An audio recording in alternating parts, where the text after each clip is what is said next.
I think the toughest job in hockey right now belongs to Kevin Cheveldayoff. And, I talk about Laine this morning, and hey, whether he's throwing Maurice under the bus or he's throwing teammates under the bus, he's throwing the Jets under the bus. And the numbers, to me, the numbers don't back him up. This is where I have an issue with it. And so we'll go ahead and discuss it because, again, I've talked about him before. January 11th, I did a video about the slump he was in. And there were comments about how I should keep my mouth shut and I shouldn't talk about Laine that way because Laine's a fantastic player and I don't know, he's going to end up scoring 40. He's going to break out of this slump. He really didn't. He kind of did and then he didn't. And then we heard during the season he's becoming a better all-around player. He's learning how to play away from the puck. And yet the overall numbers, and I don't have the advanced stats on the board, but if you look at high danger chances for and against the Jets, when he was on the ice, the high danger chances were usually against the Jets. And the teammates, the people are saying, the line mates especially, the people are saying he shouldn't be with these guys suck. When he's not with them, their numbers are actually better. So this is the issue Kevin Cheveldayoff has, and he can't get caught up in this idea that he's a generational, he's a franchise talent. He has to look at the numbers. October, he played 12 games, had 3 goals and 2 assists. And there was talk by the end of October about how he's in a slump. November, best player in hockey. Number 1 star in the entire National Hockey League. Plays 12 games, 18 goals and 1 assist. Great year. I witnessed the hat trick in Vancouver. He had a great game that night. And then, of course, he had the 5-goal game against St. Louis as well. That's 8 out of his 30 goals in 2 games. But then in December, 15 games played, 3 goals, 4 assists. And this is why in January, when he wasn't scoring, I decided I was going to make a video on Laine's slump because this was weird that you see these kinds of numbers. Here's the thing. So we want to get caught up in the 18 goals in 12 games and say, there he is, there's the goal scorer. The problem is you have all the other numbers that are underlying around it. 12 games played in January, 1 goal and 2 assists. And again, this is where people are saying he should be getting more ice time. He should be playing with Scheifele. And I'm thinking, no, because Connor, Scheifele, and Wheeler have a fantastic thing going. You don't want to pull Connor off that line. You don't want to pull Wheeler off that line, certainly. So no, Laine can't go there. Now, it's true. The Winnipeg Jets need a better second-line center, and they know this. This is why they got Stastny 2 years ago. This is why last year they went out and got Kevin Hayes. They know they need a better second-line center. I think Roslovic's going to be the answer. I'm hoping that Laine signs and stays, and you see Laine, Ehlers, and Roslovic down the middle of that line. I think that could be great, but he has to sign. February, 12 games played, 4 goals and 4 assists. March, 15 games played, 1 goal, 7 assists. And the 7 assists that month caused a lot of talk about how he's becoming a better all-around player and he's starting to learn to pass the puck and things are getting better. The problem was, again, when you looked at his overall defense, he had a minus 24 last year. I know, people hate plus-minus. But when the next lowest plus-minus on the team is a minus 12, that does mean that he's having his struggles when he's on the ice. Played 4 games in April in the regular season before the end of the year, had no points. Then in the playoffs, plays 6 games, 3 goals, 1 assist, 4 points. So, Kevin Cheveldayoff's trick is this. He is looking at a player who over the last 3 years has done the following. 2016-2017, at even strength, 73 games played, 27 goals, 23 assists, 50 points. 2017-2018, 82 games played, 24 goals, 15 assists, 39 points. So his even strength points drop. And then the season we just had, 82 games, 15 goals, 11 assists, 26 points. You can't give him $9-10 million a year. So if that's where Laine is sitting, is I want $9 million, I want $10 million, because I want to get paid for the 2016-2017 season and for the goals I've had in total, not for last year. Last year was an outlier. Problem is, as a general manager, you kind of have to go with the most recent season and say, I have to pay you based on that.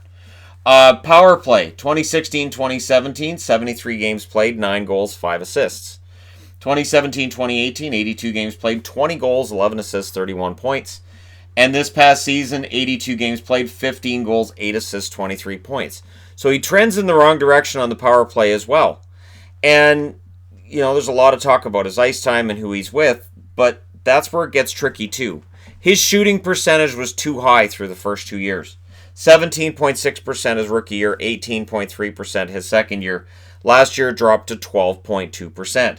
Overall in his career, he's averaged out to 15.9%. His ice time, which we all talk about, it's interesting because his rookie year he had 17 minutes and 55 seconds on average. Second year, 16 minutes, 29 seconds in his second year. And last year he had 17 minutes and 14 seconds a game. So he had almost a minute more per game and his points dropped. His overall career average is 17 minutes and 11 seconds a game. So he's actually a few seconds above his average, and yet his numbers have dropped. If you're the general manager, again, you can't say, well, he had 44 goals that rookie season. We should be paying him like a guy who's going to score 50 goals because he's going to be great. I don't think that Patrik Laine is a poor player. I don't think that the 12 goals that he scored in every month that wasn't November are indicative of his talent level. But I also think 18 goals in a month is ridiculous, and expecting him to be a 60, 70 goal scorer is too high. I think there are people who have his value overvalued and some who have him undervalued. Now we come back to, what are you going to sign him for? And this was a question I asked in January, and I had people saying, hey, he is a premier goal scorer in this league. Age 21, he scored more goals than almost anybody else. Right. But again, how many players do we see get paid after one good year? I'm going to come back to the Kevin Hayes contract. I'm not picking on Philly. I'm just pointing this out. Kevin Hayes just had the best offensive season of his career. The Philadelphia Flyers paid him like this is what we're expecting going forward. How many players have we seen have a really good year in their contract year and likely get a bump up in their salaries? Now, if Laine is going to look at this season and say, well, I don't care about this season, well, why not? And if you're going to say, well, it's because of his line mates and because, okay, then sign that 2-year, 3-year show me contract, knowing that at the end of it, you're going to make a ton of money. If Laine really truly believes in himself as much as he has since before the draft, when he was out there saying, I think I'm better than Matthews, I think I should go number one, I admire this confidence. He has all the confidence in the world. But if you're Kevin Cheveldayoff, you have to go by the numbers. You have to look and say, in your last 19 regular season games, you had one goal. And when I hear people saying, well, it's his line mates, all I think in my head is, how many times have we seen Alex Ovechkin playing with line mates that we say, really? And he still scores goals. Sidney Crosby, who are your wingers? It doesn't matter. I'm still going to get 80-plus points. And, Mitch Marner's getting thrown under the bus a lot. I seem to remember, not this season, but the year before, where Marner was buried on the fourth line. He never complained. He busted his ass, and he went out there and he did everything he could, and he forced Mike Babcock to give him more ice time with his play out there. So again, and that's where for me, I really thought I really was won over by Mitch Marner, because this was a guy who got dropped to the fourth line and did every single ounce of work he had to do to get moved back up. When I see somebody saying, if I was playing somewhere else, I'd get to be on the first line. But what if you don't? So if I'm a general manager looking at Laine right now and hearing these things, I'm thinking, oh. Because remember, with Puljujarvi, we're throwing him under the bus for saying I would expect to be a top 6 forward if I play somewhere else. And there's some people who go, yeah, Puljujarvi could be a top 6 forward somewhere else. And there are plenty of others that say, you have to produce first. So with Laine, and this was my argument all last season as well, was you can't upset that top line and put Laine on it and bump somebody else down who was outplaying him, who was statistically better than he was last year. Do I think he has the talent? Yes, absolutely he has the talent. This is why it's so noteworthy, and this is why we all talk about it. Do I think he automatically gets first-line minutes every other team in the league? No. He would not be first line for all 30 teams, and Winnipeg, it's just Paul Maurice hates him. My guess is Maurice is tired of hearing about this and that from Laine when the Jets have had some pretty good regular seasons recently. Because I hear that too. I'll hear people saying, oh, Maurice needs to go. Well, that's fine, But the Jets have had the best 2 regular seasons they've ever had. Combining their time in Winnipeg and their time in Atlanta, the last 2 years have been the most successful years the franchise has ever had. Last year was the most successful year, easily, the franchise ever had. Getting out of the first round, getting out of the second round, and looking like legit contenders. So, the idea that, well, Laine, it's the team that's the problem, I don't know. Blake Wheeler came out today and said he's not doing it by himself, I can tell you that. And he said he understands Laine's frustration. He understands where Laine's coming from. But at the same time, when somebody says something to him, Wheeler says, no, we've got good teammates here. It is a situation where I do think that Cheveldayoff probably has at least considered this summer, this headache is going to continue. I'm not going to fire the coach. This relationship may not work. I may need to trade Laine. But what you're going to ask for in order to trade Laine is going to be a lot.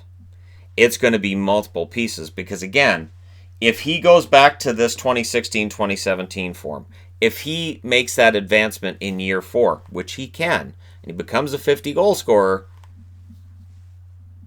right, and you've traded him, you've got to get something big back for him. So it's one of those things where I can understand Cheveldayoff both offering him a contract he feels is fair and people might think is low, and at the same time saying, but if I'm going to trade him, I'm getting a king's ransom back because this could come back and bite me. His job right now, I think, is one of the toughest, if not the toughest, general manager's job in the league. And maybe once he signs Connor, or something happens with Connor, there's been talks of offer sheets as well. Something happens with Connor, it may force their hand with Laine. Maybe an offer sheet comes in on Laine. You want to look at a guy who could get offer sheeted and a team might go, take him? Laine might be it. You could give almost, I would think about the same offer sheet for Laine as Aho got from Montreal. And I think, A, I think Laine might take it. And B, I think Winnipeg might be willing to let him go at that number. So there you go. That's my opinion on Laine, which is, yes, great talent, could be great. But as a general manager, you have to look at the overall number. You have to look at where he's trending. And you can't pay just based on potential. And yet we see contracts that do that. But we see general managers that don't. And with Winnipeg, I get the feeling that they're not going to do that. This may very well be where Winnipeg, being more of a small market than some of the other teams, comes in as well. And the fact that there's no real desperation with Winnipeg either. This team, as I said, had the best year they ever had, 2017-2018. They're coming off a pretty solid 2018-2019 as well. And while we can look and say, well, their defense might have got eroded a little bit, there may be some problems with them maintaining that level, they should still be a playoff team. I know Laine's frustrated, and I know there's Jets fans that are frustrated as well, but I don't know where this ends, and I don't know when. Let me know what you guys think in the comments section below, and here's the question. So if Laine wants $10 million and the Jets are offering $5 million, what's the right number? And with Laine, where does this end? What kind of term does he get, and does he get in Winnipeg? Let me know your thoughts. Hit like and subscribe if you're browsing your way through. You just happened upon this video. Thank you guys so much for all your support. I'll talk to you again soon.